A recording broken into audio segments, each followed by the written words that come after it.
Hello everyone, मैं Imran NISM trainer. अगर आप एनआईएसएम 5 पे mutual fund distribution exam clear करना चाहते हैं तो आज का ये मॉक टेस्ट सेशन आपके लिए बहुत इंपॉर्टेंट होने वाला है, क्योंकि आज हम डिस्कस करने वाले हैं लेटेस्ट सिलेबस के अकॉर्डिंग मस्ट एक्सपेक्टेड क्वेश्चन और एग्जाम ओरिएंटेड कॉन्सेप्ट जो एग्जाम में डायरेक्टली पूछे जा सकते हैं। तो चलिए स्टार्ट करते हैं। Management of investment by mutual fund is governed bye. Mutual fund के इन्वेस्टमेंट को कंट्रोल या गवर्न कौन करता है? पहला option association of mutual fund in India यानी कि एमफी। दूसरा ऑप्शन है reserve bank of India RBI.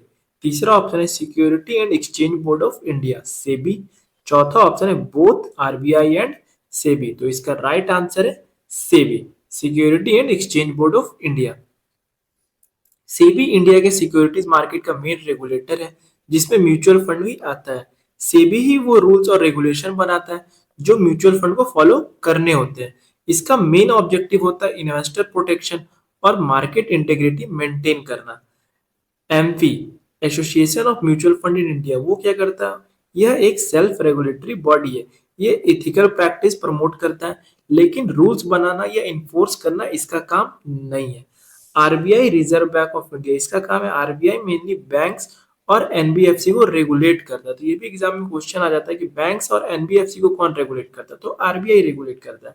Mutual fund में इसका रोल लिमिटेड होता है, जैसे foreign exchange related regulation. Foreign exchange related regulation है कौन हैंडल करता है? वो आरबीआई करता है। तो एग्जाम में ये भी क्वेश्चन आता है कि फॉरेन एक्सचेंज रिलेटेड रेगुलेशन कौन देखता है? वहां पे ऑप्शन दे देगा आपको सेबी, एमपी, आरबीआई। तो वहां पे आंसर आपको आरबीआई करना है। All transaction of purchase and sale of securities by key personnel of the AMC who are directly involved in investment operations shall be disclosed to the compliance officer of the member at least on।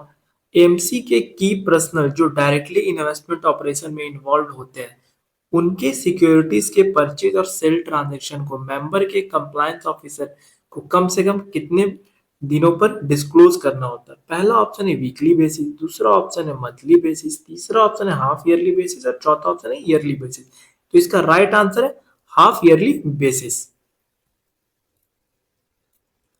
MP code of ethics के according जो की personal होते हैं, मतलब कि directly investment operation handle करते हैं, उन्हें अपना बाय और सेल ऑफ सिक्योरिटीज के ट्रांजैक्शन डिस्क्लोज करना होता है। ये डिस्क्लोजर हर 6 महीने यानी कि हाफ ईयरली में कंप्लायंस ऑफिसर को दिया जाता है। अगर उनके ट्रांजैक्शन में कंफ्लिक्ट ऑफ इंटरेस्ट मिलता है, यानी कि फंड के इंटरेस्ट के अगेंस्ट हो सकता है, तो उस केस में बोर्ड ऑफ ट्रस्टी को रिपोर्ट किया जाता है। तो ये भी एग्जाम में क्वेश्चन आ जाता है कि अगर फंड के इंटरेस्ट के अगेंस्ट कुछ काम हो रहा है तो किसे रिपोर्ट किया जाता है? तो बोर्ड ऑफ ट्रस्टी को रिपोर्ट किया जाता है, ट्रस्टी को रिपोर्ट किया जाता है। तो इसका राइट आंसर है हाफ ईयरली बेसिस पर। The investment range in debt instrument is between dash of total assets in A conservative hybrid fund. Conservative hybrid fund में डेट इंस्ट्रूमेंट का इन्वेस्टमेंट रेंज क्या होता है? मतलब डेट जो है उसमें कितना परसेंट होता है? पहला ऑप्शन है 80% और 95%। दूसरा ऑप्शन है 75% एंड 90%। तीसरा ऑप्शन है 50% एंड 65%। चौथा ऑप्शन है 25% एंड 50%। तो इसका राइट आंसर है 75 एंड 90%। कंजर्वेटिव हाइब्रिड फंड एक ओपन एंडेड हाइब्रिड स्कीम होता है जो मेनली डेट इंस्ट्रूमेंट में इन्वेस्ट करता है। इसमें जो एलोकेशन का रूल होता है, डेट इंस्ट्रूमेंट होता है 75 से 90% और इक्विटी जो इंस्ट्रूमेंट होता है वो 10 से 25% होता है। तो इसका राइट आंसर है कंजर्वेटिव हाइब्रिड फंड में डेट इंस्ट्रूमेंट कितना होता है? 75 से 90%। Which of the following is it true for a monthly income distribution cum capital withdrawn plan IDCW of a mutual fund scheme? Monthly IDCW option वाले mutual fund में क्या सच है, क्या ट्रू है? पहला ऑप्शन है the mutual fund guarantees declare the IDCW, however the amount में differ. दूसरा ऑप्शन है the mutual fund guarantee declaring the IDCW amount. तीसरा ऑप्शन है the mutual fund can not guarantee declaring the IDCW amount और frequency. चौथा option है none of the above. तो आईडीसीडब्ल्यू में कुछ भी गारंटी ऐसा नहीं होता कि डिविडेंड मिलेगा ही। तो इसका राइट आंसर क्या है? The mutual fund can not guarantee declaring the IDCW amount और फ्रीक्वेंसी। टाइम भी डिसाइड नहीं होता कि हाँ इस टाइम पे डिविडेंड मिलेगा ही। Income distribution cum capital withdrawn option उन इन्वेस्टर को अट्रैक्टिव लगता है जो रेगुलर इनकम चाहते हैं। लेकिन एक इंपॉर्टेंट बात इसमें समझना जरूरी है, म्यूचुअल फंड में डिविडेंड फिक्स नहीं होता। डिविडेंड तभी मिलेगा जब स्कीम के पास डिस्ट्रीब्यूशन सरप्लस होगा। अगर सरप्लस नहीं है तो डिविडेंड डिक्लेयर ही नहीं होगा, चाहे स्कीम में मंथली डिविडेंड ऑप्शन क्यों ना हो। तो इसका राइट आंसर है the mutual fund can not guarantee declaring the IDCW amount और frequency. In case one of the joint holders die, then the units will be। अगर जॉइंट अकाउंट में से एक होल्डर की डेथ हो जाए तो यूनिट्स का क्या होगा? पहला ऑप्शन है be transfer to the HUF of deceased holder, दूसरा ऑप्शन है बी ट्रांसफर टू नॉमिनीज, तीसरा ऑप्शन है continue to be held by surviving joint holders, चौथा ऑप्शन है रिडीम्ड ऑटोमेटिकली। तो इसका राइट आंसर है continue to be held by surviving joint holders. Joint account में ऑनरशिप ऑलरेडी सबके नाम पर होती है, डेथ होने पर डिसीज के नाम रिमूव हो जाता है, बाकी होल्डर सेम इन्वेस्टमेंट कंटिन्यू करते हैं। तो इसका राइट आंसर है continue to be held by surviving joint holders. Identify the category of mutual fund scheme in which the net asset value NAV has to be declared for up to 4 decimal points। कौन सा mutual fund category ऐसा है जिसमें NAV 4 decimal तक declare होता है? पहला option है मिड कैप फंड, दूसरा ऑप्शन है ब्लू चिप फंड, तीसरा ऑप्शन है हाइब्रिड फंड, चौथा ऑप्शन है लिक्विड फंड। तो इसका राइट आंसर है लिक्विड फंड। ये आप लोगों को याद रखना होगा कि जितना भी लिक्विड फंड है, डेट फंड है और इंडेक्स फंड है, वहां पे एनएवी 4 डेसिमल तक कैलकुलेट किया जाता है। जैसे कि मान लेते किसी फंड का एनएवी 34 है, तो liquid fund, debt fund, index fund में 4 डिजिट डेसिमल तक कैलकुलेट किया जाता है, मतलब 34.25763 यहाँ तक कैलकुलेट किया जाएगा। और अगर इक्विटी फंड है तो 2 डेसिमल तक एनएवी कैलकुलेट किया जाता है। मान लेते हैं एनएवी इक्विटी फंड का 72 है 0.86, तो 2 डेसिमल तक कैलकुलेट होगा और यहाँ पे 4 डेसिमल तक कैलकुलेट होगा। तो आपको याद रखना liquid fund, debt fund, index fund 4 decimal तक कैलकुलेट होगा और equity fund and hybrid fund में 2 डेसिमल तक कैलकुलेट होगा NAV. Can an investor redeem any amount from a segregated portfolio? If yes, then what are the restrictions? क्या invested segregated portfolio से पैसा निकाल सकते हैं? अगर हाँ तो रिस्ट्रिक्शन क्या होगा? There is no restriction on reduction from a segregated portfolio. Only 25% of the value of current investment can be redeemed from a segregated portfolio. तीसरा ऑप्शन है only 50% of the value of current investment can be redeemed from a segregated portfolio. चौथा option है an investor can not redeem any amount from a segregated portfolio from the AMC. तो ये आपको याद रखना होगा कि कोई भी अमाउंट नहीं निकाला जा सकता। N investor can not redeem any amount from a segregated portfolio from the AMC. Segregated portfolio का मतलब क्या होता है? जब म्यूचुअल फंड किसी डेट या मनी मार्केट इंस्ट्रूमेंट में क्रेडिट इवेंट जैसे कि डिफॉल्ट या डाउनग्रेड हो जाता है तो उस अफेक्टेड पार्ट को अलग कर दिया जाता है, इसी को सेग्रीगेटेड पोर्टफोलियो कहते हैं। इसका इंपॉर्टेंट रूल्स क्या है? ना नए इन्वेस्टमेंट अलाउड होते हैं इसमें, ना रिडक्शन अलाउड होता है, ना सेलिंग अलाउड होता है। लेकिन इन्वेस्टर को एग्जिट देने के लिए एमसी उसके यूनिट्स को स्टॉक एक्सचेंज पर लिस्ट कर देती है, वहां से रिडीम हो सकता है। Which distributors will be covered under the due diligence process of the asset management company as mandated by SEBI? कौन सा डिस्ट्रीब्यूशन सेबी के ड्यू डिलिजेंस रूल के अंडर आता है? पहला ऑप्शन है distributor who has presence in more than 10 location. 10 location नहीं होता इसमें, 20 लोकेशन होता है। अगर 20 लोकेशन होता तो फिर ये ऑप्शन राइट होता है। दूसरा ऑप्शन है distributor who has AUM of over rupees 100 crore from non institutional investor. तो ये राइट है, 100 करोड़ नॉन इंस्टीट्यूशनल इन्वेस्टर होना चाहिए। A distributor who has received commission of rupees 25 lakh from one mutual fund. तो यहाँ पे 25 लाख नहीं होगा, 50 लाख होगा। 50 लाख होता तो सही हो जाता, क्योंकि वन म्यूचुअल फंड से कमीशन 50 लाख पर एनम आना चाहिए सेम फाइनेंशियल ईयर में। चौथा option all of the above, तो ऑलरेडी देख चुके 2 ऑप्शन गलत हो चुका, तो ऑल ऑफ द अबव भी गलत है। तो इसका राइट आंसर है distributor who has AUM of over rupees 100 crore from non institutional investor. जो डिस्ट्रीब्यूटर बड़े स्केल पर काम करते हैं या ज्यादा पैसा हैंडल करते हैं, उन पर एक्स्ट्रा मॉनिटरिंग मतलब कि ड्यू डिलिजेंस होती है, ताकि इन्वेस्टर का पैसा सेफ रहे और कोई मिस सेलिंग या अनएथिकल प्रैक्टिस ना हो। ड्यू डिलिजेंस का क्राइटेरिया क्या है? सबसे पहले 20 से ज्यादा लोकेशन पर काम होना चाहिए, मल्टीपल प्रेजेंस होना चाहिए। दूसरा है 100 करोड़ से ज्यादा एयूएम होना चाहिए नॉन इंस्टीट्यूशनल कैटेगरी में। तीसरा है 1 करोड़ से ज्यादा कमीशन पर ईयर होना चाहिए, सारा ही एएमसी से मिल करके 1 करोड़ कमीशन होना चाहिए। और चौथा है 50 लाख से ज्यादा कमीशन किसी एक म्यूचुअल फंड से, मतलब किसी एक एएमसी से 50 लाख का अगर कमीशन आ रहा है तो वो भी ड्यू डिलिजेंस क्राइटेरिया है। The sponsor of a mutual fund cannot be compared to the chief executive of a company. State true or false? क्या स्पॉन्सर को कंपनी के चीफ एग्जीक्यूटिव यानी सीईओ के बराबर समझा जा सकता है? पहला ऑप्शन है ट्रू, दूसरा ऑप्शन है फॉल्स। तो इसका राइट आंसर है फॉल्स। स्पॉन्सर को सीईओ या कंपनी एग्जीक्यूटिव नहीं समझा जा सकता है। म्यूचुअल फंड का स्पॉन्सर कंपनी के प्रमोटर के जैसा होता है। स्पॉन्सर म्यूचुअल फंड को स्टैब्लिश करता है, ट्रस्टी और एएमसी अपॉइंट करता है। स्पॉन्सर का ये काम है कि ट्रस्टी और एएमसी को कौन अपॉइंट करेगा? स्पॉन्सर अपॉइंट करेगा। लेकिन एक इंपॉर्टेंट बात, स्पॉन्सर सीईओ का रोल नहीं निभाता। म्यूचुअल फंड का एक्चुअल मैनेजमेंट और ऑपरेशन कौन देखता है? एएमसी देखता है। तो ये भी एग्जाम में क्वेश्चन पूछ दिया जाता है कि मैनेजमेंट और ऑपरेशन कौन देखता है म्यूचुअल फंड में, तो उसका राइट आंसर हो जाएगा एएमसी। और स्पॉन्सर क्या करता है? वो कंपनी का प्रमोटर होता है, ट्रस्टी और एएमसी को अपॉइंट करता है। An asset management company can recover investment management and advisory fee on management of the unclaimed amount. AMC जब अनक्लेम्ड अमाउंट को मैनेज करता है तो वो कितना फीस चार्ज कर सकते हैं? इसका पहला ऑप्शन है only on the actual expense incurred in holding the funds.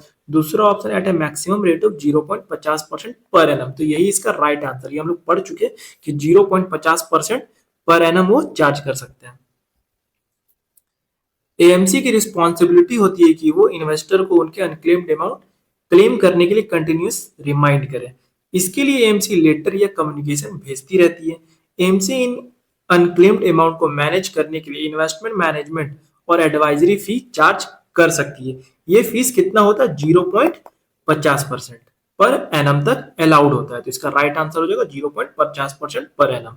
Long term capital gain is not taxed in which of this fund? कौन सा म्यूचुअल फंड ऐसा है जिसमें long term capital gain tax नहीं लगता है? पहला ऑप्शन है बैलेंस्ड एडवांटेज फंड, दूसरा ऑप्शन है बैलेंस्ड फंड, तीसरा ऑप्शन है डाइवर्सिफाइड इक्विटी फंड। ऑप्शन है both A and B, only C, only A, और लास्ट ऑप्शन है capital gains from all types of mutual fund are taxed subjected to certain condition. तो इसका right answer है last option, capital gains from all types of mutual fund are taxed subjected to certain condition. Long term capital gain tax mutual fund पर taxable होते हैं, लेकिन tax rate depend करता है fund type और holding period पर।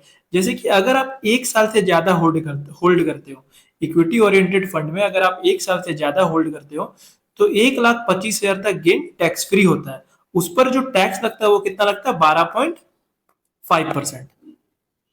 Equity mutual fund में थोड़ा टैक्स बेनिफिट मिलता है बट कंप्लीटली टैक्स फ्री नहीं होता है। Which expenses can be charged by the AMC to a mutual fund scheme? AMC कौन से एक्सपेंस म्यूचुअल फंड स्कीम से चार्ज कर सकती है? पहला option expenses which are incurred to manage the fund, expenses which are incurred to launch the fund, expenses which are incurred by the AMC, expenses which are incurred by the investor in buying the fund. तो हम लोग पढ़ चुके manage the fund, fund को manage करने के लिए वो एक्सपेंस चार्ज करती है, जिसे टोटल एक्सपेंस रेशियो भी कहते हैं। एएमसी फंड मैनेज करती है, इस मैनेजमेंट के लिए वो कुछ एक्सपेंस चार्ज करती है। ये एक्सपेंस इंक्लूड होते हैं फंड मैनेजर फी, रिसर्च कॉस्ट, एडमिनिस्ट्रेटिव कॉस्ट। ये सब मिलके बनते हैं टोटल एक्सपेंस रेशियो। तो इसका राइट आंसर हो जाएगा expenses which are incurred to manage the fund. Samita is a young investor and her parents advise her to invest in fixed deposit of bank so that these funds can be used for her retirement. If Samita follows her parents' advice, what risk does she face?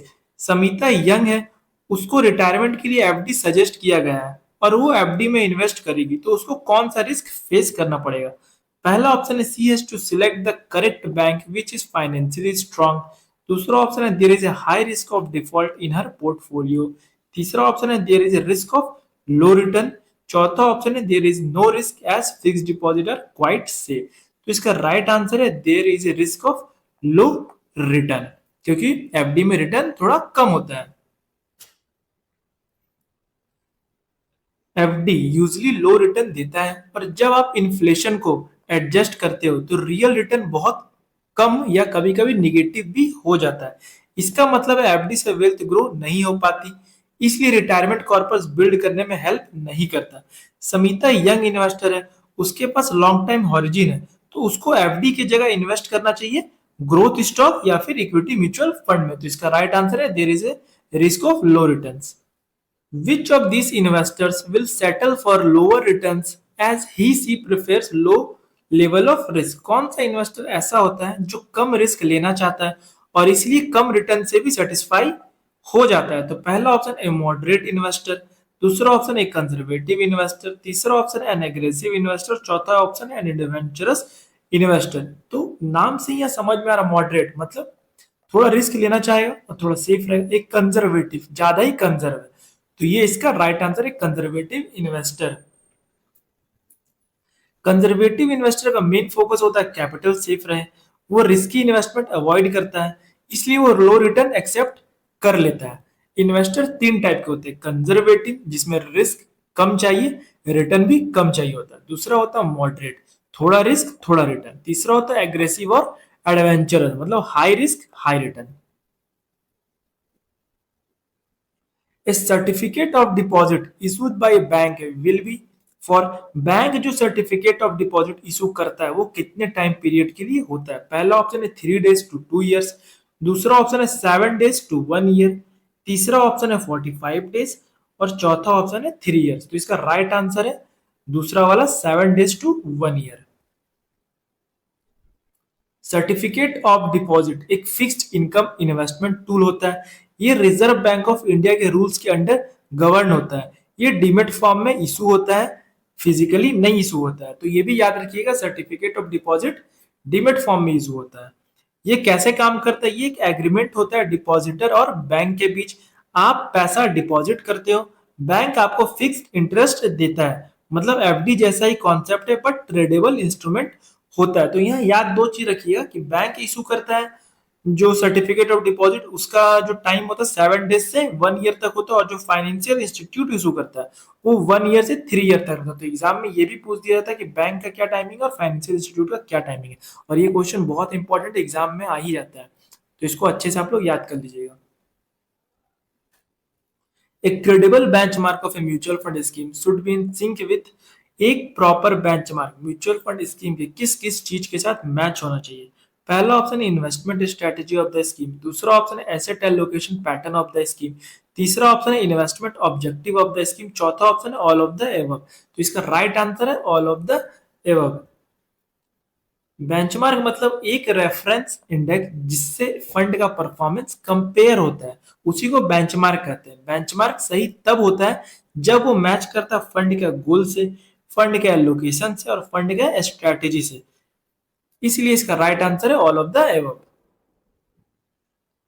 Identify the false statement, a mutual fund investing across many countries will keep its benchmark index which is based on US equity markets. दूसरा option है for gold ETF gold price will be the ideal benchmark. तो दूसरा option तो correct है और पहला option false है, क्योंकि सारे ही ग्लोबल फंड का बेंचमार्क यूएस इक्विटी मार्केट से तो बेस्ड नहीं हो सकता। तो इसका राइट आंसर है only one is false. Mutual fund का बेंचमार्क डिपेंड करता है कि स्कीम कहां इन्वेस्ट कर रही है। ग्लोबल फंड का बेंचमार्क यूएस इंडेक्स होगा, ये ऑप्शन गलत है, क्योंकि ग्लोबल फंड मल्टीपल कंट्रीज में इन्वेस्ट करते हैं, इसलिए बेंचमार्क भी मिक्स्ड और ग्लोबल इंडेक्स होना चाहिए, सिर्फ यूएस इंडेक्स यूज नहीं कर सकते हैं। गोल्ड ईटीएफ का बेंचमार्क गोल्ड प्राइस ही होता है, गोल्ड ईटीएफ डायरेक्टली गोल्ड को ट्रैक करता है, इसलिए बेंचमार्क भी गोल्ड ही होगा। तो बी ट्रू है और ओनली वन इज फॉल्स, इसका राइट आंसर है।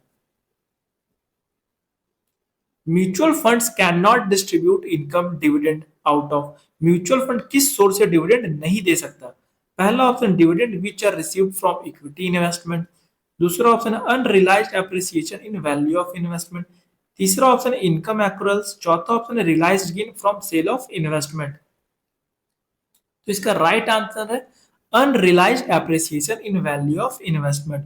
म्यूचुअल फंड डिविडेंड सिर्फ रियल इनकम से देता है, पेपर प्रॉफिट या फिर अनरियलाइज्ड गेन से नहीं।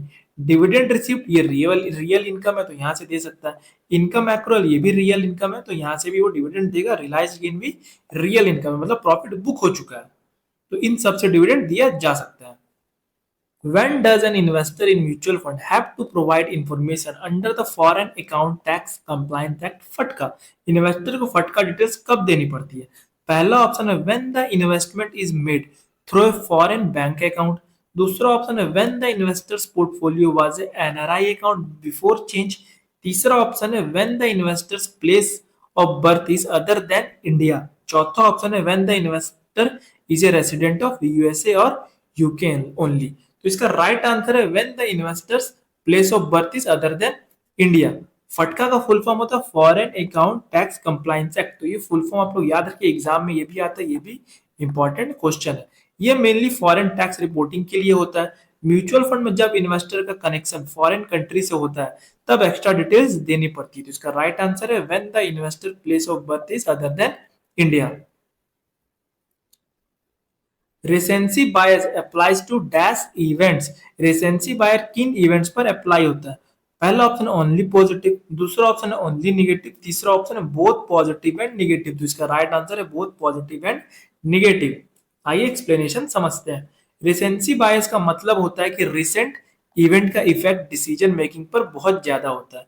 अगर रिसेंट एक्सपीरियंस पॉजिटिव है, लोग सोचते हैं फ्यूचर भी वैसा ही होगा। अगर रिसेंट एक्सपीरियंस निगेटिव है, लोग डर जाते हैं और सेफ इन्वेस्टमेंट चूज करते हैं, मतलब लोग पास्ट को फ्यूचर जैसा मान लेते हैं। तो इसका राइट आंसर है both positive and negative. Asset allocation must primary match. Asset allocation सबसे पहले किस चीज से मैच होना चाहिए? पहला ऑप्शन है लॉन्ग टर्म वैल्यू क्रिएशन, दूसरा ऑप्शन है इन्वेस्टमेंट नीड्स, तीसरा ऑप्शन है फाइनेंशियल गोल्स, चौथा ऑप्शन है टैक्स सेविंग नीड्स। तो इसका राइट आंसर है फाइनेंशियल गोल्स। एसेट एलोकेशन हमेशा इन्वेस्टर के फाइनेंशियल गोल के अकॉर्डिंग डिसाइड होता है। फाइनेंशियल गोल का मतलब क्या है?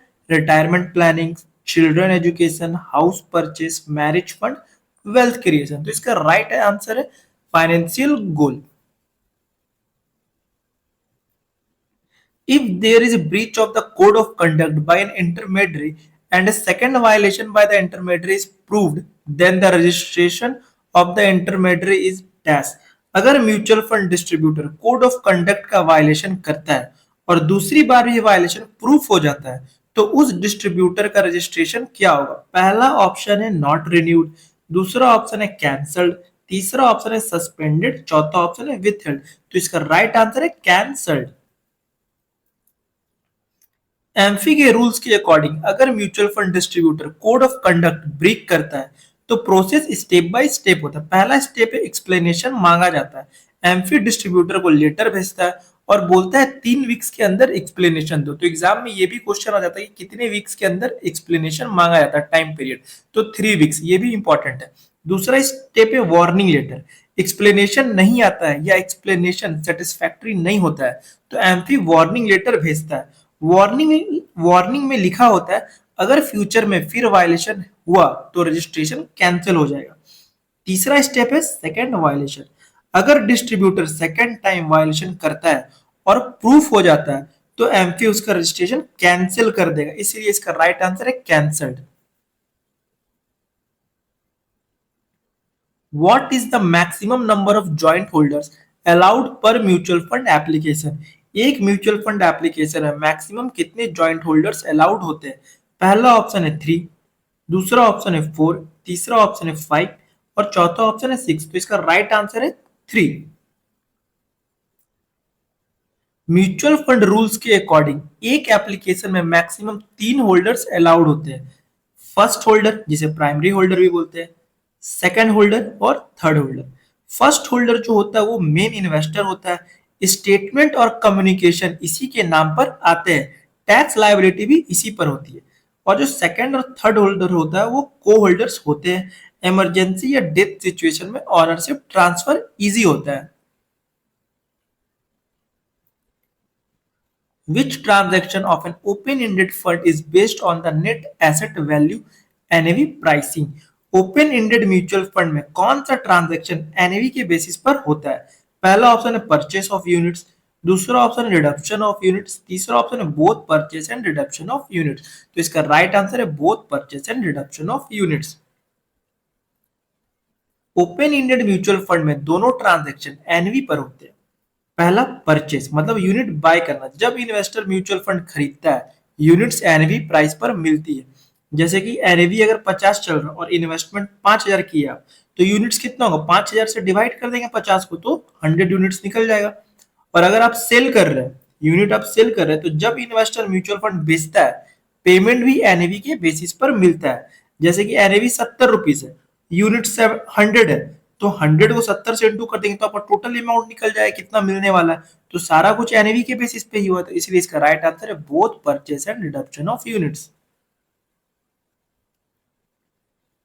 The minimum investment limit in equity and equity related instrument of large cap companies for a large cap mutual fund scheme is dash of total assets। Large cap mutual fund scheme को अपने total asset का minimum कितना percent large cap companies equity या equity related instrument में invest करना होता है। पहला ऑप्शन है 70%, दूसरा ऑप्शन है 80%, तीसरा ऑप्शन है 85% और चौथा ऑप्शन है 90%। तो इसका राइट आंसर है 80%। लार्ज कैप म्यूचुअल फंड को अपने टोटल एसेट का मिनिमम 80% लार्ज कैप कंपनीज में इन्वेस्ट करना पड़ता है। लार्ज कैप कंपनीज क्या होता है, टॉप 100 कंपनीज को लार्ज कैप कंपनीज कहा जाता है मार्केट कैपिटलाइजेशन के बेसिस पर। अगर किसी लार्ज कैप म्यूचुअल फंड का टोटल एसेट 100 करोड़ है तो minimum 80 crore large cap stock में इन्वेस्ट करना मैंडेटरी है, क्योंकि 80% इक्विटी लार्ज कैप फंड में इन्वेस्ट करना होता है। और जो बाकी का 20 करोड़ बचा वो इन्वेस्ट होता है कैश में, डेट में या अदर इक्विटीज में, लाइक मिड कैप हो गया, स्मॉल कैप हो गया इसमें। बट लार्ज कैप फंड है तो 80% लार्ज कैप स्टॉक में ही इन्वेस्ट होगा। As per SEBI regulation, a mutual fund scheme should have at least dash investor। SEBI के रूल्स के अकॉर्डिंग एक म्यूचुअल फंड स्कीम में मिनिमम कितने इन्वेस्टर होने चाहिए। पहला ऑप्शन है 10, दूसरा ऑप्शन है 15, तीसरा ऑप्शन है 20, चौथा ऑप्शन है 25। तो इसका राइट आंसर है 20।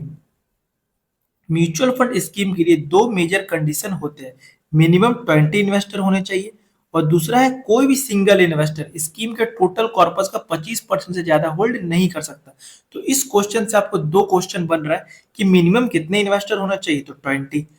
एक फंड में मैक्सिमम जो कॉर्पस है कितना इन्वेस्ट किया जा सकता है, तो वो है 25%। तो ये दोनों क्वेश्चन आता है कि मैक्सिमम कॉर्पस कितना इन्वेस्ट कर सकते हैं, सिंगल इन्वेस्टर मैक्सिमम कॉर्पस में कितना इन्वेस्ट कर सकता है, या फिर एक स्कीम में मिनिमम जो इन्वेस्टर होते हैं नंबर ऑफ इन्वेस्टर कितने होते हैं, तो 20। तो ये आप लोग अच्छे से याद कीजिए, ये इंपॉर्टेंट क्वेश्चन भी है। Which of this is not included in the key information memorandum. KIM में कौन सा इंफॉर्मेशन इंक्लूड नहीं होता है। पहला ऑप्शन है date of issue, opening, issue closing and reopening. दूसरा ऑप्शन है इन्वेस्टमेंट ऑब्जेक्टिव, तीसरा ऑप्शन है risk profile of the scheme, चौथा ऑप्शन है function of the sponsor trustee and AMC. तो इसका राइट आंसर है function of the sponsor trustee and AMC. KIM में सिर्फ स्कीम रिलेटेड इंफॉर्मेशन होती है, जैसे कि इन्वेस्टमेंट ऑब्जेक्टिव हो गया, रिस्क प्रोफाइल हो गया, asset allocation, benchmark, dividend policy, expenses, scheme performance. ये सब इन्वेस्टर को स्कीम समझने में हेल्प करता है। Decision in tactical asset allocation are taken on the basis of dash. Tactical tactical asset allocation में डिसीजन किस बेसिस पर लिया जाता है। पहला ऑप्शन है likely behaviour of the market, दूसरा ऑप्शन है risk profile of the investor, तीसरा ऑप्शन है income level of the investor, चौथा ऑप्शन है ऑल ऑफ द एबव। इसका राइट आंसर है likely behaviour of the market.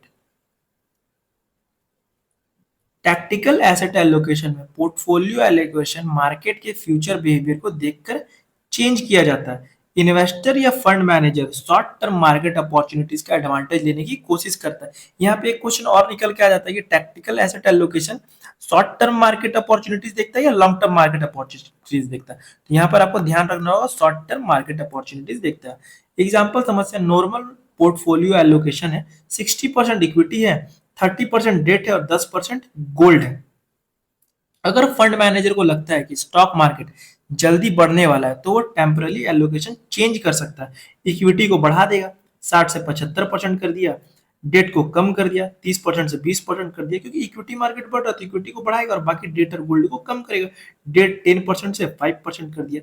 ये चेंज मार्केट एक्सपेक्टेशन के बेसिस पर होता है।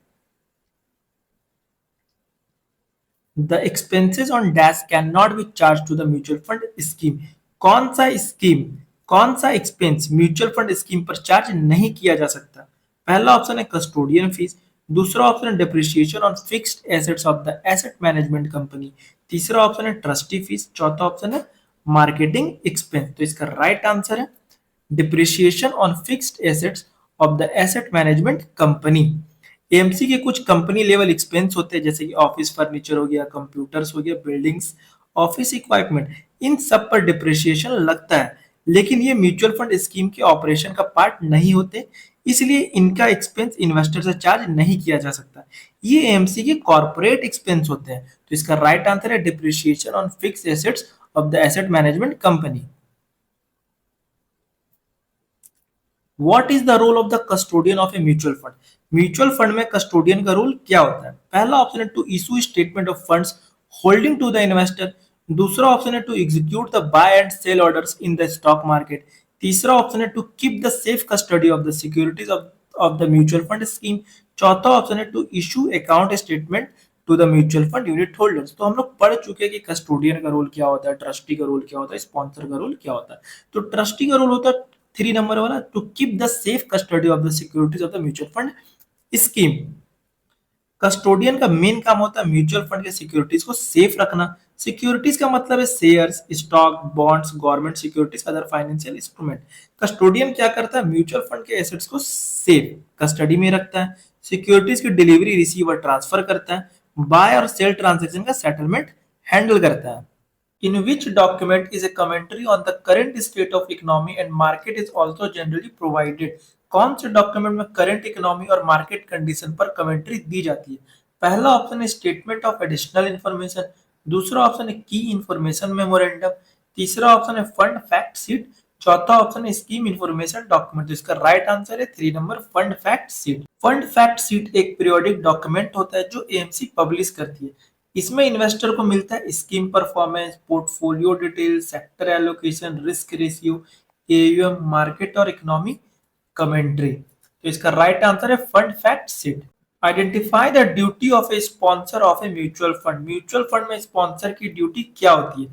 पहला ऑप्शन है guards the interest of the mutual fund unit holders, दूसरा ऑप्शन है contributes to the capital of the asset management company, तीसरा ऑप्शन है looks after the day to day administration of the mutual fund, चौथा option है regularly report to SEBI on the working of the fund. तो इसका right answer है contributes to the capital of the asset management company. Sponsor mutual fund establish करता है, सेबी से registration के लिए अप्लाई करता है और एएमसी की कैपिटल में इन्वेस्ट करता है। तो आपको याद रखना है कि एएमसी को स्टार्ट करने के लिए पैसा स्पॉन्सर देता है। Dash is not a fair selling practice by mutual fund distributor. Mutual fund distributor के लिए कौन सा बिहेवियर फेयर सेलिंग प्रैक्टिस नहीं है? पहला ऑप्शन है informing the investor of the various investment option, दूसरा ऑप्शन है carefully understanding the client financial needs, तीसरा ऑप्शन है encouraging the churning of investment, चौथा ऑप्शन है giving personalised after sales service. तो इसका राइट आंसर है encouraging the churning of investment. आइए एक्सप्लेनेशन समझते हैं। चर्निंग का मतलब हो गया इन्वेस्टर को बार बार फंड बाय करवाना, फंड सेल करवाना, स्विच करवाना, सिर्फ कमीशन अर्न करने के लिए। तो ये फेयर सेलिंग प्रैक्टिस नहीं है। तो इसका राइट आंसर है encouraging the churning of investment. The loss booked from equity investment of 18 months can be set of against. अगर इक्विटी इन्वेस्टमेंट 18 मंथ्स के बाद बेची गई और उसमें लॉस हुआ तो उस लॉस को किस गेन के अगेंस्ट सेट ऑफ कर सकते हैं, उसको कहां पर एडजस्ट कर सकते हैं? तो लॉन्ग टर्म का बात हो रहा है तो लॉन्ग टर्म का जो भी लॉस होता है वो लॉन्ग टर्म कैपिटल गेन में ही एडजस्ट कर सकते हैं। तो इसका राइट आंसर है 2 नंबर वाला long term capital gain only. आपको याद रखना होगा कि शॉर्ट टर्म कैपिटल लॉस होता है तो उसको शॉर्ट टर्म कैपिटल गेन और लॉन्ग टर्म कैपिटल गेन दोनों में एडजस्ट कर सकते हैं, बट जब भी लॉन्ग टर्म कैपिटल लॉस हो रहा है तो उसको सिर्फ लॉन्ग टर्म कैपिटल गेन में ही एडजस्ट कर सकते हैं। Investments have to be made only through authorised signatories for investment by. कौन से टाइप के इन्वेस्टर म्यूचुअल फंड में इन्वेस्ट सिर्फ ऑथराइज्ड सिग्नेटरीज के थ्रू करते हैं। पहला ऑप्शन है इंस्टीट्यूशनल इन्वेस्टर, दूसरा ऑप्शन है हिंदू एंड डिविडेंड फैमिली, तीसरा ऑप्शन है नॉन रेजिडेंस इंडियंस, चौथा ऑप्शन है हाई नेटवर्थ इंडिविजुअल। तो जितने भी इंडिविजुअल्स है वो आंसर नहीं होगा, इसका आंसर है इंस्टीट्यूशनल इन्वेस्टर मतलब कंपनी। इंस्टीट्यूशनल इन्वेस्टर कौन कौन हो सकते हैं? Companies, bank, insurance company, trust, pension fund. ये ऑर्गेनाइजेशन खुद साइन नहीं कर सकते, इसलिए बोर्ड रेजोल्यूशन के थ्रू ऑथराइज सिग्नेचर अपॉइंट किया जाता है।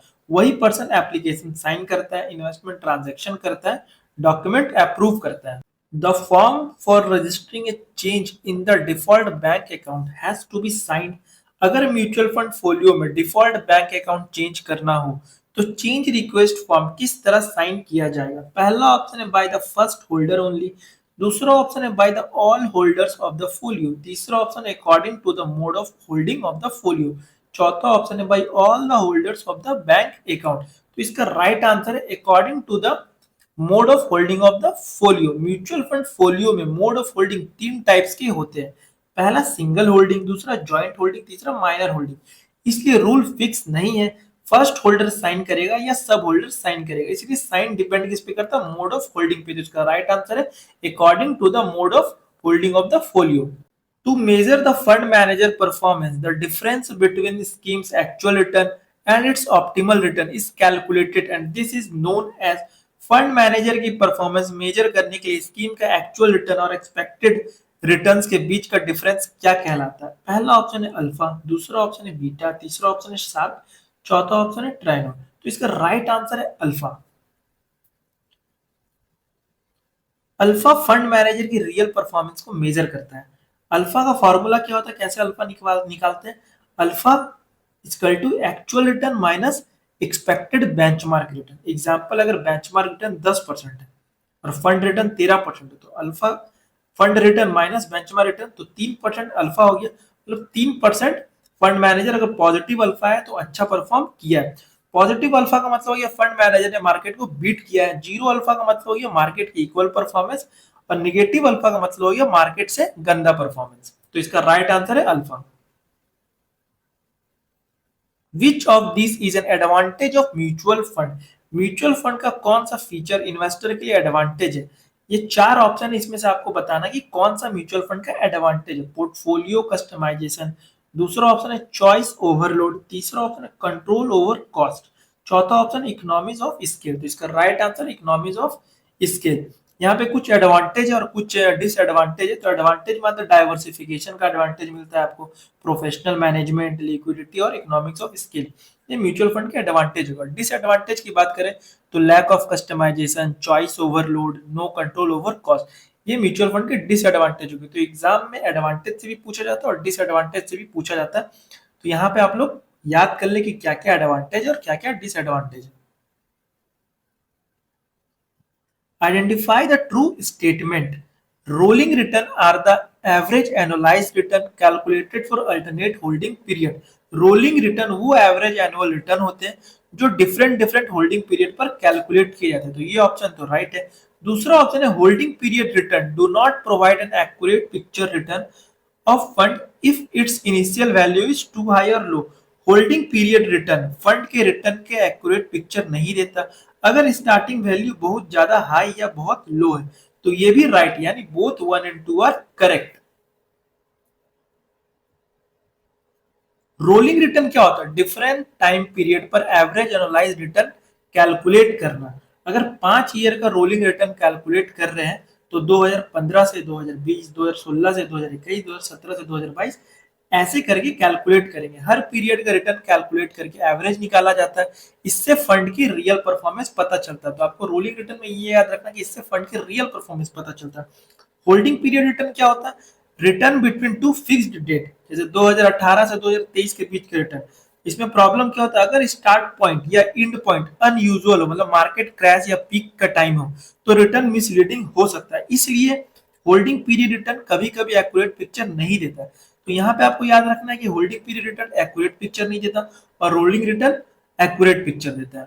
Of this is a physical assets, इनमें से कौन सा एसेट्स रियल फिजिकल फॉर्म में एग्जिस्ट करता है? पहला ऑप्शन है बैंक डिपॉजिट, दूसरा ऑप्शन है units by real estate investment trust, तीसरा ऑप्शन है रियल एस्टेट, चौथा ऑप्शन है शेयर्स इन फिजिकल फॉर्म। तो इसका राइट आंसर है रियल एस्टेट। फिजिकल एसेट मतलब जो फिजिकली एग्जिस्ट करता है, जिन्हें हम टच और देख सकते हैं, जैसे कि लैंड हो गए, बिल्डिंग्स हो गए, गोल्ड हो गए। फाइनेंशियल एसेट मतलब पेपर, डिजिटल फॉर्म, ये सिर्फ वैल्यू रिप्रेजेंट करते हैं, फिजिकल चीज नहीं होती, जैसे कि bank, FD, mutual fund, share, real estate, investment trust, units. How is the reduction transaction of a mutual fund price? Mutual fund units बेचने पर प्राइस कैसे कैलकुलेट होते हैं? NAV plus exit load, NAV minus exit load, NAV plus entry load, NAV minus entry load. तो entry load करके कुछ नहीं है, एग्जिट लोड ही होगा। तो एनएवी से एग्जिट लोड को माइनस कर दे, तो इसका राइट आंसर क्या हो जाएगा? NAV minus exit load. जब आप फंड बेचते हो तो आपका एनएवी से थोड़ा कम पैसा मिलता है, क्योंकि एग्जिट लोड कट होता है। एग्जाम्पल में समझते हैं, जैसे एनएवी 11 रुपीज है किसी फंड का, एग्जिट लोड है 1%, तो 11 रुपया का 1% कितना हो जाएगा? 0.11। फिर उसको 11 रुपीज एनएवी जो है हमारा 11 रुपीज उससे माइनस कर देंगे, तो वो होगी हमारा रिडक्शन प्राइस। तो इसका राइट आंसर हो जाएगा NAV minus exit load. Dash is not a mutual fund distribution channel. इनमें से कौन सा ऑप्शन म्यूचुअल फंड बेचने का चैनल नहीं है? पहला ऑप्शन है branches of public sector bank, दूसरा ऑप्शन है branches of reserve bank of India, तीसरा ऑप्शन है branches of private sector bank, चौथा ऑप्शन है ब्रांचेस ऑफ फॉरेन बैंक। तो इसका राइट आंसर है branches of reserve bank of India. RBI सिर्फ रेगुलेटर है, म्यूचुअल फंड प्रोडक्ट सेल या डिस्ट्रीब्यूट नहीं करता। आरबीआई का रोल क्या है? रेगुलेट करना, बैंकिंग सिस्टम कंट्रोल करना, मॉनेटरी पॉलिसी करना। इसलिए आरबीआई डिस्ट्रीब्यूटर नहीं है। Public sector bank, private bank, foreign bank, ये सब म्यूचुअल फंड सेल करते हैं, इसीलिए ये म्यूचुअल फंड डिस्ट्रीब्यूशन है। What does financial goal setting involve? Financial goal setting का मतलब क्या है? सबसे पहले काम क्या होता है? पहला ऑप्शन है डिटरमाइनिंग ऑफ रिस्क प्रोफाइल, दूसरा ऑप्शन है estimating the amount required for a major life event, तीसरा ऑप्शन है डिटरमाइनिंग एसेट एलोकेशन। तो सबसे पहले हम लोग अमाउंट जितना है वो देखते हैं और किस इवेंट के लिए चाहिए, तभी हमारा फाइनेंशियल गोल डिसाइड होता है। तो इसका राइट आंसर है estimating the amount required for a major life event. पहले गोल आइडेंटिफाई करो, फिर उसके लिए कितना पैसा चाहिए वो कैलकुलेट करते हैं, उसके बाद इन्वेस्टमेंट प्लानिंग होती है। रिस्क प्रोफाइल बाद में डिसाइड होता है, एसेट एलोकेशन प्लानिंग स्टेज में तब डिसाइड होता है। A person wants to create a synthetic index. Guide him as to in which of these categories the weightage of equity index would be the lowest. पहला option है super aggressive hybrid fund. तो aggressive hybrid fund में equity ज्यादा होता है, और यहाँ question में पूछ रहा है कि लोवेस्ट इक्विटी। तो लोवेस्ट इक्विटी किस में होता है? कंजर्वेटिव में होता है। तो इसका राइट आंसर हो जाएगा कंजर्वेटिव हाइब्रिड फंड, क्योंकि कंजर्वेटिव हाइब्रिड फंड में सबसे कम इक्विटी होता है 25%, बैलेंस में 50%, एग्रेसिव में 75% इक्विटी होता है। Which of this statement is true? पहला ऑप्शन है if the mutual fund units are held in demat form they can not be converted into physical form. तो ये ऑप्शन रॉन्ग है, क्योंकि कन्वर्ट कर सकते हैं फिजिकल फॉर्म में। दूसरा ऑप्शन है when a mutual fund is redeemed और when there is a dividend payout the amount will be credit to the bank account link to the demat account for those mutual fund investor who opt for demat units. तो B number इसका right answer है, तो only B is correct. B right क्यों है? क्योंकि redemption और dividend का पैसा डायरेक्टली बैंक अकाउंट में जाता है जो डीमेट से लिंक होता है, इसीलिए B is correct. How will an application to subscribe mutual fund units be treated if an AMFI registration number is mentioned in the application form and the choice of regular plan is indicated? अगर किसी mutual fund application form में ARN number डाला हुआ है, मतलब distributor involve है, और regular plan select किया है, तो बताओ एप्लीकेशन को कैसे ट्रीट किया जाएगा? एप्लीकेशन को एज ए रेगुलर ही ट्रीट किया जाएगा, क्योंकि ARN भी ऐड है और प्लान भी रेगुलर लिया गया है। पहला ऑप्शन है it will be treated as a regular plan application, दूसरा ऑप्शन है it will be treated as an incomplete application and rejected, तीसरा ऑप्शन है it will be treated as an incomplete application and return for completion, चौथा option है it will be treated as direct plan application. तो direct होगा नहीं, cancel क्यों किया जाएगा जब एआरएन नंबर भी मेंशन है, रेगुलर प्लान भी मेंशन है। तो इसका राइट आंसर हो जाएगा 1 नंबर वाला, it will be treated as regular plan application. अगर आप फॉर्म भरते वक्त एआरएन डालते हो, इसका मतलब है कि आप किसी डिस्ट्रीब्यूटर या एजेंट के थ्रू इन्वेस्ट कर रहे हो। और अगर साथ में रेगुलर प्लान भी सिलेक्ट किया है, तो सिस्टम ऑटोमेटिकली समझ लिया है कि आपने रेगुलर प्लान चूज किया है, यानी कि डिस्ट्रीब्यूटर के थ्रू इन्वेस्टमेंट हो रहा है, उसे ही रेगुलर प्लान बोलते हैं। Asset allocation means, asset allocation का एक्चुअल मीनिंग क्या होता है? पहला option distribution of funds between fund manager in a mutual fund. दूसरा ऑप्शन है distribution of funds between various asset class in a portfolio. तीसरा ऑप्शन है allocating a portfolio to cash. चौथा ऑप्शन है allocating mutual funds to investor. तो इसका right answer है 2 number वाला, distribution of funds between various assets class in portfolio. Asset allocation का मतलब होता है आपने पैसे को अलग अलग एसेट क्लास में डिवाइड करना, जैसे कि इक्विटी हो गया, डेट हो गया, गोल्ड हो गया। आपका टोटल पैसा एक जगह नहीं लगता, आप उसे डिफरेंट कैटेगरीज में बांट देते हो। इससे रिस्क भी कंट्रोल होता है और रिटर्न भी बैलेंस रहता है। अगर 10 लाख इन्वेस्ट करना है तो आप इसे डिवाइड कर सकते हो, जैसे एग्जांपल 5 लाख इक्विटी में डाल दिए, 3 लाख डेट में, 2 लाख गोल्ड में। इससे आपका पोर्टफोलियो डाइवर्सिफाइड हो गया और रिस्क भी डाइवर्सिफाइड हो गया। तो इसका राइट आंसर है distribution of funds between various asset class in a portfolio, मतलब asset allocation. Which entity process the purchase and redemption transaction of investor of an open-ended fund? Open-ended mutual fund में investor जब units खरीदता है या बेचता है, तो ये प्रोसेस कौन हैंडल करता है? पहला ऑप्शन है द कस्टोडियन, दूसरा ऑप्शन है the broker mutual fund agent, तीसरा ऑप्शन है एमफी, चौथा ऑप्शन है आरटीए एजेंट, मतलब रजिस्ट्रार एंड ट्रांसफर एजेंट। तो इसका राइट आंसर है आरटीए एजेंट। आरटीए एजेंट का काम होता है इन्वेस्टर का रिकॉर्ड मेंटेन करना, यूनिट का अलॉटमेंट मतलब बाय और सेल करना, स्विच डिविडेंड प्रोसेसिंग करना और इन्वेस्टर को अकाउंट स्टेटमेंट भेजना। तो इसलिए इसका राइट आंसर है आरटीए एजेंट, मतलब वो पूरा ट्रांजैक्शन प्रोसेस हैंडल करता है। नेक्स्ट क्वेश्चन है the investment in equity and equity related instrument is between dash in a balanced hybrid fund.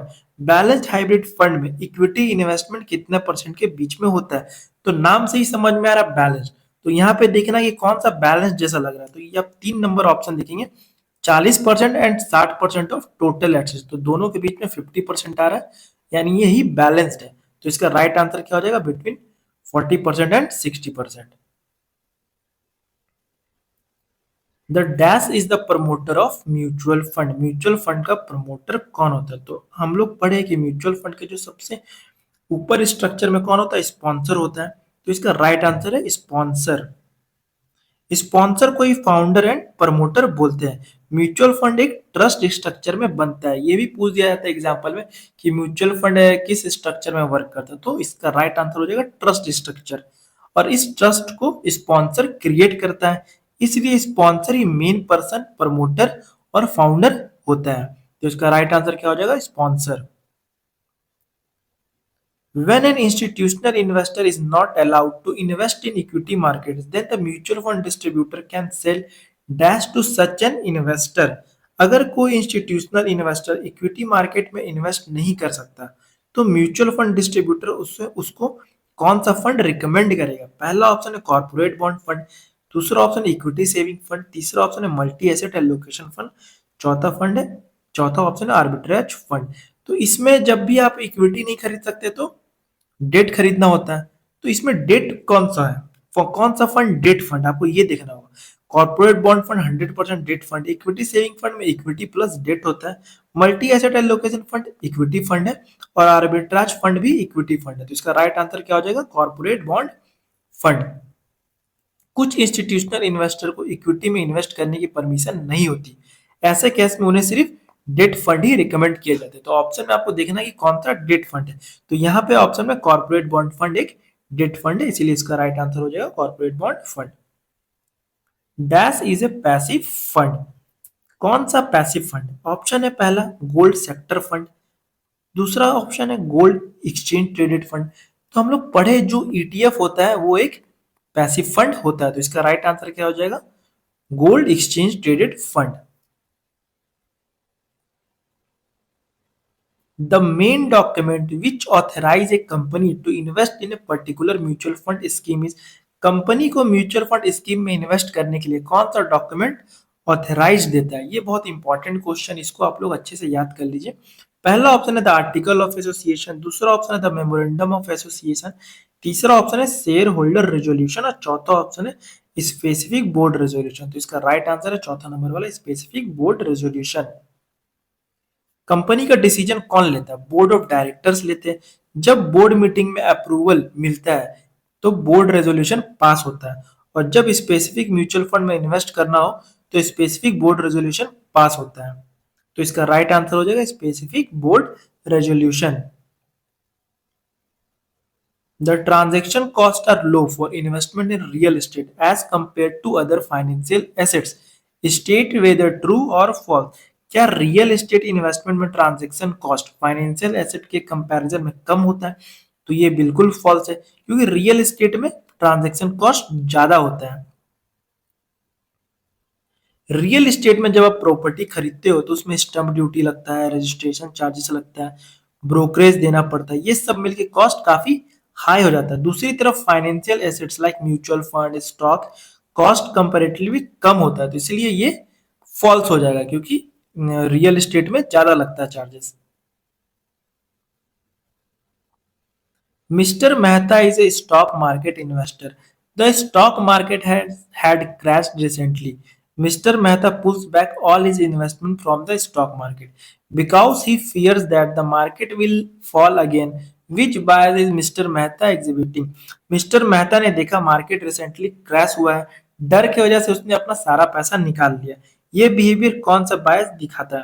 पहला ऑप्शन है रिसेंसी बायस, दूसरा ऑप्शन है ओवर कॉन्फिडेंस बायस, तीसरा ऑप्शन है कंफर्मेशन बायस और चौथा ऑप्शन है हर्ड मेंटेलिटी। तो इसका जो रियल आंसर होगा वो रिसेंसी बायस होगा, क्योंकि रिसेंट इवेंट से ये रिलेटिव है, तो इसीलिए रिसेंसी बायस इसका राइट आंसर होगा। रेसेंसी बायस का मतलब क्या हो गया? जो अभी रिसेंट में हुआ है उसको ही फ्यूचर का बेस मान लेना। मार्केट गिरा तो लोग सोचते हैं गिरेगा, मार्केट बढ़ा तो लोग सोचते हैं अब मार्केट सिर्फ बढ़ेगा ही, बट ऐसा तो नहीं होता है। इसमें प्रॉब्लम क्या है? लोग प्रॉपर एनालिसिस नहीं करते, सिर्फ रिसेंट इवेंट पर डिसीजन लेते हैं, तो इसीलिए इसका राइट आंसर हो जाएगा recency bias. Which of this is an important criteria for choosing either growth option और dividend option in the same mutual fund scheme? जब एक ही म्यूचुअल फंड स्कीम में ग्रोथ ऑप्शन और डिविडेंड ऑप्शन अवेलेबल हो तो इन्वेस्टर को कौन सा फैक्टर देखकर चूज करना चाहिए? पहला ऑप्शन है रिटर्न ऑन द स्कीम, दूसरा ऑप्शन है फंड मैनेजर, तीसरा ऑप्शन है tax status of the investor, चौथा ऑप्शन है assets manage by the scheme. तो इसका राइट आंसर है tax status of the investor. Growth और डिविडेंड ऑप्शन में मेजर डिफरेंट टैक्सेशन का होता है, इन्वेस्टर का टैक्स ब्रैकेट इंपॉर्टेंट होता है। ग्रोथ ऑप्शन में डिविडेंड नहीं मिलता, प्रॉफिट री इन्वेस्ट हो जाता है, एनएवी बढ़ता है। टैक्स कब लगता है? यूनिट सेल करने पर। और डिविडेंड ऑप्शन में एएमसी टाइम टाइम पर डिविडेंड डिस्ट्रीब्यूट करती है, डिविडेंड पर टैक्स लग सकता है। High tax bracket investor usually growth option prefer करते हैं, तो इसका राइट आंसर है tax status of the investor. A mutual fund scheme can invest dash of its net asset in the equity instrument of a single company. Mutual fund scheme अपने total net asset का कितना percent एक ही company के equity instrument में invest कर सकती है? पहला ऑप्शन है 5%, दूसरा ऑप्शन है 10%, तीसरा ऑप्शन है 15% और चौथा ऑप्शन है 25%। तो इसका राइट आंसर है 10%। Mutual fund scheme single company के इक्विटी में मैक्सिमम 10% नेट एसेट तक इन्वेस्ट कर सकती है। इसका पर्पस होता है डाइवर्सिफिकेशन और रिस्क कंट्रोल। अगर फंड एक ही कंपनी में ज्यादा पैसा लगा दे तो रिस्क बहुत बढ़ जाएगा, इसलिए सेबी ने लिमिट रखी है 10%। If an investor claims his unclaimed redemption amount after 3 years, then the payment will be based on the, अगर इन्वेस्टर अपना रिडम्पशन अमाउंट 3 साल के बाद क्लेम करता है तो पेमेंट किस एनएवी के बेसिस पर मिलेगा? पहला ऑप्शन है average of the NAV that is current NAV and NAV at the time of original redemption, दूसरा ऑप्शन है करंट एनएवी, तीसरा ऑप्शन है NAV at the end of 3 years और चौथा ऑप्शन है NAV at the time of original redemption. तो इसका right answer NAV at the end of 3 years. Mutual fund में अगर इन्वेस्टर रिडम्पशन का पैसा टाइम पर क्लेम नहीं करता तो उसके लिए रूल्स होते हैं। पहला रूल है, अगर पैसा 3 साल के अंदर क्लेम करे तो पेमेंट मिलेगा प्रिवेलिंग एनएवी पर, मतलब कि करंट एनएवी पर, और प्लस अनक्लेम्ड मनी पर जो इनकम अर्न हुई है। और दूसरा रूल है, अगर पैसा 3 साल के बाद क्लेम करे तो पेमेंट मिलेगा NAV at the end of 3 years के बेसिस पर। इसके बाद एनएवी इंक्रीज होने पर भी इन्वेस्टर को बेनिफिट नहीं मिलता। एग्जाम्पल में जैसे कि रिडक्शन लगाया तो एनएवी उस टाइम है 100 रुपीज, 3 साल बाद एनएवी है 120 रुपीज, और 5 साल बाद एनएवी है 150 रुपीज। अगर इन्वेस्टर 5 साल बाद क्लेम करे तो पेमेंट किस पे मिलेगा, 3 साल के बाद वाले एनएवी पे, मतलब कि पेमेंट मिलेगा 120 एनएवी के बेसिस पर, ना कि 150 एनएवी पर। तो उसको 20 रुपया जो हुआ, जो 2 साल का जो डिफरेंस में 20 रुपया बढ़ा, उस पर उसको कुछ भी बेनिफिट नहीं मिला, क्योंकि प्रिवेलिंग एनएवी पर उसको पैसा नहीं मिल रहा है। 3 साल के अंदर जब इन्हें करेगा तो फिर उसको प्रिवेलिंग एनएवी में मिलेगा, यानी करंट एनएवी, और 3 साल के बाद उसको at the time of 3 years के बेसिस पर मिलता है। तो ये आप लोगों को याद रखना होगा। The choice of benchmark for a debt scheme could be chosen on the basis of debt. Mutual fund का बेंचमार्क किस बेसिस पर चूज किया जाता है? पहला ऑप्शन है स्कीम साइज, दूसरा ऑप्शन है स्कीम टाइप, तीसरा ऑप्शन है इन्वेस्टमेंट यूनिवर्स। और इसका आंसर क्या होगा? Both 1 and 2, both 2 and 3, both 1 and 3, या फिर ऑल ऑफ द एबव, मतलब कि 1, 2 और 3 तीनों ही ऑप्शन राइट है। तो इसका राइट आंसर है बोथ 2 एंड 3। डेट स्कीम का बेंचमार्क मेनली दो चीजों पर डिपेंड करता है, स्कीम टाइप पर और इन्वेस्टमेंट यूनिवर्स पर, इसलिए इसका राइट आंसर है both 2 and 3। Unit holders have the right to inspect key documents like dash with respect to their mutual fund investment. Mutual fund के यूनिट्स होल्डर को कौन कौन से इंपॉर्टेंट डॉक्यूमेंट्स इंस्पेक्ट करने के राइट होता है? पहला ऑप्शन है memorandum and article of association, दूसरा ऑप्शन है आरटीए एग्रीमेंट, तीसरा ऑप्शन है कस्टोडियल सर्विस एग्रीमेंट, और चौथा ऑप्शन है ऑल ऑफ द एबव। तो इसका राइट आंसर है all of the above. Mutual fund investor को ट्रांसपेरेंसी और प्रोटेक्शन के लिए कुछ डॉक्यूमेंट इंस्पेक्ट करने के राइट दिए गए हैं, जैसे कि trust deed, investment management agreement, custodial service agreement, RTA agreement and memorandum and article of association. इसलिए इसका राइट आंसर है ऑल ऑफ द अबव। ये सारे डॉक्यूमेंट वो देख सकता है। Once the mutual fund units are pledged, the unit holder, अगर म्यूचुअल फंड यूनिट्स प्लेज्ड कर दी गई है तो यूनिट होल्डर्स क्या कर सकता है या क्या नहीं कर सकता? पहला ऑप्शन है can not sell the units, दूसरा ऑप्शन है can sell the units but after a period of 3 months, तीसरा ऑप्शन है can not sell the units but can switch the units to another scheme, तीसरा और चौथा option है can not do additional purchase in the same account. तो इसका right answer है can not sell the units. जब investor अपनी mutual fund units pledge करता है तो यूनिट्स बैंक या फिर एनबीएफसी के कंट्रोल में सिक्योरिटी के रूप में होती है। इस सिचुएशन में इन्वेस्टर यूनिट सेल नहीं कर सकता, इन्वेस्टर यूनिट स्विच भी नहीं कर सकता, जब तक बैंक प्लेज रिटर्न एनओसी यानी कि नो ऑब्जेक्शन सर्टिफिकेट देकर प्लेज रिलीज ना करे। तो इस इसका राइट आंसर है can not sell the unit. Among equity funds, focused funds carry dash risk as compared to diversified funds due to focused equity fund का risk diversified fund के comparison में कैसा होता है और क्यों? पहला ऑप्शन है lower and highly concentrated portfolio, दूसरा ऑप्शन है higher and highly concentrated portfolio, तीसरा ऑप्शन है lower and lower expenses of the fund, चौथा ऑप्शन है higher and investment in debt securities. तो इसका राइट आंसर है higher and highly concentrated portfolio. Diversified fund में क्या होता है? बहुत सारे स्टॉक में इन्वेस्ट और रिस्क भी डाइवर्सिफाइड हो जाता है। जैसे कि 100 कंपनीज में इन्वेस्ट किए, अगर 5 कंपनीज गिर भी जाए तो इम्पैक्ट कम होता है। लेकिन फोकस फंड में मैक्सिमम 30 स्टॉक ही होता है, पोर्टफोलियो हाई कंसंट्रेटेड होता है। 30 कंपनी में अगर इन्वेस्ट किए हैं और उसमें से 5-6 स्टॉक अगर गिर जाए तो पोर्टफोलियो पर बड़ा इम्पैक्ट पड़ेगा। इसीलिए इसका राइट आंसर है higher and highly concentrated portfolio. Which of the following function can an asset management company do in house? AMC कौन सा फंक्शन खुद कर सकती है? पहला ऑप्शन है कस्टोडियल सर्विस, दूसरा ऑप्शन है ब्रोकिंग, तीसरा option registrar and transfer agent. तो इसका राइट आंसर है registrar and transfer agent. AMC RTA का काम खुद भी कर सकती है या किसी एक्सटर्नल आरटीए कंपनी को अपॉइंट कर सकती है, जैसे कि कैम्स के फिनटेक। लेकिन एएमसी चाहे तो ये काम इंटरनली भी हैंडल कर सकती है। आरटीए क्या काम करता है? RTA investor related record maintain करता है, जैसे कि investor account records, unit allotment, deduction process, statement of accounts, transaction records. तो इसका राइट आंसर है registrar and transfer agent. Which debt scheme of mutual fund invest only in debt securities where money will be repaid within 91 days? कौन सा mutual fund date scheme सिर्फ उन securities में invest करती है जिनकी मैच्योरिटी 91 डेज के अंदर होती है? पहला ऑप्शन है मनी मार्केट फंड, दूसरा ऑप्शन है मीडियम टर्म डेट फंड, तीसरा ऑप्शन है फिक्स्ड मैच्योरिटी प्लान, चौथा ऑप्शन है लिक्विड फंड। इसका राइट आंसर है लिक्विड फंड्स का ही मैच्योरिटी 91 डेज होता है। लिक्विड फंड एक short term debt fund category होती है।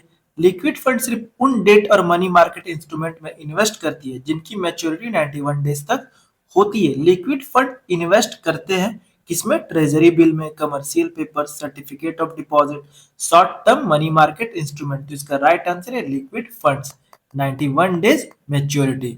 Which exam has to be cleared to get the employee unique identification number from MP? MP से employee unique number identification number लेने के लिए कौन सा एग्जाम पास करना जरूरी होता है? पहला ऑप्शन है SEBI 5A mutual fund distribution certification examination, दूसरा ऑप्शन है AMFI 5A mutual fund distribution certification examination, तीसरा ऑप्शन है NISM 5A mutual fund distributor certificate examination और चौथा ऑप्शन है NISM 5B mutual fund distributor certificate foundation. तो इसका राइट आंसर है NISM 5A mutual fund distributor certification examination. EUIN लेने के लिए पहले एम्प्लॉय को एनआईएसएम सीरीज 5 पे एग्जाम क्लियर करना पड़ता है, जिसके लिए अभी आप लोग पढ़ रहे हैं एनआईएसएम सीरीज 5 पे एग्जाम क्लियर करना। उसके बाद एम्प्लॉय एनआईएसएम सीरीज 5 पे एग्जाम पास करता है जब, फिर एमपी में रजिस्ट्रेशन होता है और फिर एमपी EUIN अलॉट करता है। तो इसका राइट आंसर है NISM 5A mutual fund distributor certification examination.